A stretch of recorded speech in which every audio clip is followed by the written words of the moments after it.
Hey guys, this is Legolas Fanboy, and welcome back to Interactive Horror Stories. Now, last time we did the doll, and it was okay. I mean, the story itself was, like the idea of it was scary. So let's try the next one. After Funeral. After Funeral is a modern gothic horror story that takes place 3 days after your son's burial. You receive messages in your computer. Those claim to be sent by your son's soul. He says that he wants to be with you once again, and he asks you to do a few things in order to be resurrected. Will you believe in the messages? After Funeral. You used to be a father. It has been 3 days since your son, Jonathan White, was buried in the graveyard of the local church. He was 8 years old. He had golden hair and blue eyes, just like the beloved man in the Carpenter song, Close to You. Since your wife passed away giving birth to Jonathan, and since he has been your everything. He was your angel, now he is gone. He died on a snowy winter morning. You had gone to the market, leaving him alone at home. When you arrived at home, you found Jonathan lying on the bed, motionless. His face was covered with his pillow, choked. Police couldn't find any trace of trespassing. You clearly remember the solemn moments of Jonathan's funeral. In fact, you try to forget, but the details are in front of your eyes, and they won't go away. The priest had intoned psalms and prayers, those you are not so familiar with, you are not so religious, while the lifeless body of your son laid in the church. His feet were turned to the east. He was wearing black suits and shiny shoes. His skin was pale. He was way too young for all of this. You wished it was you lying there instead of him. Like the day Jonathan died, it's a snowy day in all of Ohio. There are 3 inches of snow outside. It's 1400 now. 2 p.m. You are a writer who has been on writer's block since that day. Your favorite word processor is open in the computer. The screen is blank. You haven't written anything for a long time. There are cigarette butts in ashtrays and your black hot coffee in a blue cup on your work table. You chain smoke and consume a lot of coffee nowadays. As you are sipping your coffee, the doorbell rings. Let's go answer the door. You open the door. It's Bob, your neighbor and friend. You had drunk beers and had barbecue with him for several times. Bob is a nice guy. He's overweight, has short black hair, and has no facial hair. He wears a dark blue jacket and a black beanie. Hey, how are you? I wanted to ask how you've been. I'm still depressed, or I'm fine, which is a lie. Just tell him. It sounds like he's a friend of yours, so. Bob replies, I can imagine how hard it is. I never had kids, but I had a cat when I was younger. I loved her as my daughter. Then I had to bury her in the garden myself. It was tough. I know how much you love Jonathan. I am shocked, like you, to see him gone. Bob continues, I am going to the market right now. Do you need anything? You remember that you were out of cigarettes. Either no thank you or yes any cigarettes. I'll just leave the cigarettes to myself. Okay, man. See you later. You say goodbye to Bob too, then he goes. You close the door and sit back on your work table. You look at the computer screen that should have been blank. But no, it is not blank. Something is written. Daddy, I missed you. Shout Jonathan, type Jonathan, or turn off the computer. I would probably shut off the computer immediately and then probably go back to it after a while, but out of pure curiosity. You turn off the computer and the monitor screen goes black. Then nothing else appears on the screen. You don't find anything to write in your novel, so you don't need to turn on the computer once again. And yes, also the text disturbs you. You don't experience anything supernatural during the rest of the day. At night, you take your sleeping pills and fall asleep. You are having a vivid dream. You see Jonathan in the garden with green grass and colorful flowers. He runs around with happiness, and angels there are white-dressed angels around him. Everyone is smiling. You are not a part of this dream. Jonathan doesn't see you, but you are still content with seeing him happy in this Eden. He was always a benevolent boy after all. He deserved to go to heaven. You wake up to the sound of the doors ringing, to the doorbell's ring. You take a look at the clock. It's 10 a.m. You wear your slippers and you open the door. It's Bob. Hello. I need to show you something. He holds a newspaper in his hand. There is anxiety on his face. You take the newspaper. It's Ohio's local newspaper. Another kid choked to death. Officers are investigating the curious case of repeated deaths of kids in the state.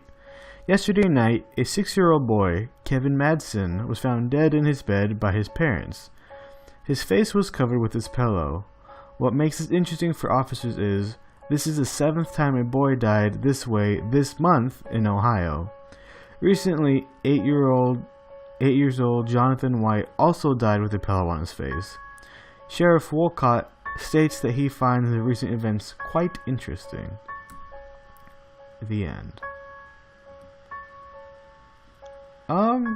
That wasn't super long, nor was it very exciting. It just sounded like someone was murdering kids, but I'm gonna go back and not just shut off the computer. I'm gonna try to talk to him. Let's just see if I can get back to this quickly. Open the door again. Still depressed. No thank you. Alright, I'm gonna type this time. Jonathan? You type Jonathan at the computer. Then new letters get appended to the text in the screen. Whoever types it, he, she, it, writes fast. When they are finished, they form 2 sentences. I can hear you, Daddy. Talk to me. Shout, Jonathan? After you shout your deceased son's name out, new letters appear and form a reply. Yes, it's me. You are not a computer engineer, but you know that it is possible to hack someone's computer and put a prank on him if the computer is online. Your computer is connected to the internet with an Ethernet cable. Pull the cable. How is that possible, Jonathan? Turn to the computer. Ask the kid or just try your own knowledge. If you're thinking it's someone hacking you, pull the Ethernet cable. You crouch down and frantically pull the Ethernet cable from your computer.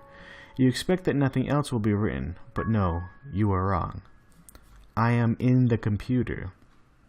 How is that possible, Jonathan? Good Lord said that I should be together with you. He said that I love you and you love me, so he sent me back. Oh? I'm so afraid, Daddy. It's cold and dark, and I'm so cold here. Please bring me back. Do you want to see me once again? Yes. No, I don't think it's right. He does, but it's also not right. I also don't want to turn off the computer again. Honestly, he does want to see his son, so I'm just gonna go with that. Find 5 candles and wait for the midnight. Bye for now, Daddy. You've got only 1 candle at home. You normally use the candle when electricity's gone, so you didn't need more than 1 candle before. What will you do? Buy them for the market? Ask Bob. I'm just gonna buy them. I don't see why not. So you wear your long beige coat and black leather boots and walk to the market to buy 4 candles. You also buy a pack of cigarettes, despite you know that your habit will be your demise. You just don't care. Then you return home. At home, you wait in front of your monitor. Nothing happens till midnight. Then a new message appears on the screen. I am back, Daddy. Did you bring the candles? Yes, I did. Good. Let me explain how you can bring me back. Go to the cemetery, dig my grave, bring my coffin home. Okay. What? Oh, wow. Turn off the computer. I'm just gonna say, okay. We shall speak again once you bring my coffin. You know it is insane what you do, but you get prepared to get outside. You wear your coat and get outside your home. It's snowing like hell, a cold interpretation of hell, outside. The sky has a bright purple color, illuminating the night with the help of a full moon behind the clouds. You get in your car and start it. The streets and roads are empty. There is only you outside in this hour of night. It doesn't take long to arrive to the church and its graveyard. The graveyard is covered with snow and gray mist. No lights come from the church. Either there is nobody inside or the priest is sleeping. That's good. You can't be seen while digging your own son's grave. You find the graves of your son and wife. Jonathan White was buried next to his mother. There's an unoccupied area next to them. You will be buried there when your time comes. You search for a shovel. You find it in about 10 minutes. You are ready to dig the grave. You start digging Jonathan's grave. After 6 feet of digging, you've reached a little wooden coffin. You climb down, then carry the coffin up. After that, you climb up and carry the dirty coffin to your car's back seat. You had never done something this bizarre before. After you reach home, you get out of your car and carry the coffin home. Luckily, there is nobody around. You drag the coffin to your living room center. You don't care about the floor getting dirty with soil. Thank you, Daddy, gets written on the screen. Now put the candles around my coffin, like a star. Oh my god. You summoning a demon into your kid's dead body? I'm just gonna say this is... I want to know what happens, but it's too much. I want to see what happens if I fight him. This is too much. You can't give up now. You are not Jonathan. Turn off the computer. You are not Jonathan. Oh, God. I will rape your wife's corpse. Do you hear me? I won't let you and her find peace. You are out of words in response to this tantrum. No other message appears. So you turn off the computer. No further messages appear. There's no reason to keep a coffin in your house. It's fucking crazy, isn't it? So you take it back to the graveyard and bury it back. When you come back home, you're so tired that you don't need sleeping pills to sleep. You see your deceased pretty wife in your dream, except that she is not pretty anymore because she is a rotten corpse. A skeleton to be exact, lying within her coffin. You can't expect much to be left from her body after 8 years of death and decay. What makes this dream worse is the fact that she is moving. She writhes inside the coffin. You can feel her pain and despair from how her body parts are moving. You wake up to the sound of the door ring's bell. You take a look at the clock. It's 10 a.m. Okay, it's back to that part where Bob's here. Hold up the thing. That's all the same. The end. So, I guess I would have to go through the whole candle lighting and making the star, pentagram, and all that stuff, but I wanted to see what would happen if I chose to fight him after bringing the coffin back. And obviously, you know, you can tell from saying that he would rape the wife's corpse and all that stuff that it wasn't actually your son. So at least now you can go to bed knowing that A, you're not hallucinating, and B, your son somehow isn't contacting you from the other side. So, I mean, okay, so this one was... Well, the first time around wasn't scary because I got through with so few options, and I did what I consider to be logical, that there wasn't really any horror to it. Now, I understand that a lot of people, you know, they might have dreams about lost ones, especially if they're loved ones that they had. And I know that death is hard, and I've recently lost a grandma of mine, and I understand the pain, but I would never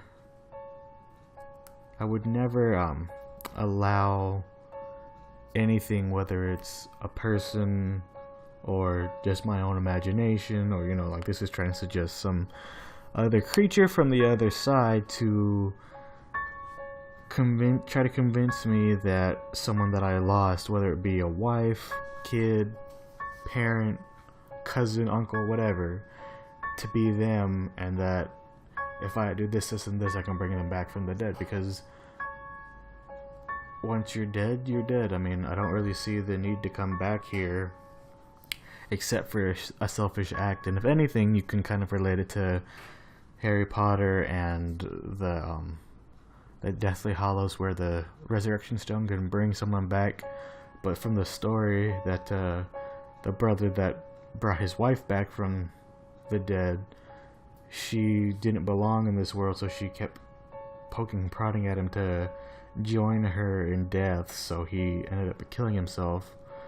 Now, I don't know if that would happen in this story per se, but it certainly seemed obvious that it was a demon or, evil entity trying to convince this man, aka the player, to bring back, or to allow him free roam in the dead son's body. Now, I'm assuming from the newspaper article that the other dying kids is an offset of this demon trying to get a parent to let him access them, or access our world per se, through these kids. And I don't know how it goes about doing this. Obviously they didn't go into detail about how the kids are dying, except for being choked to death by like a pillow, and nothing really enticing me to find out more what's going on and trying to explore deeper into how the kids are dying. But at least you can say, hey, I kept a demon from entering our world and kept him in hell. Anyway, so that's my little rant on that. So if you guys liked the video, leave a like down below, subscribe if you've already done that, leave a comment, share this video with your friends, and as always guys, have a rockin' day.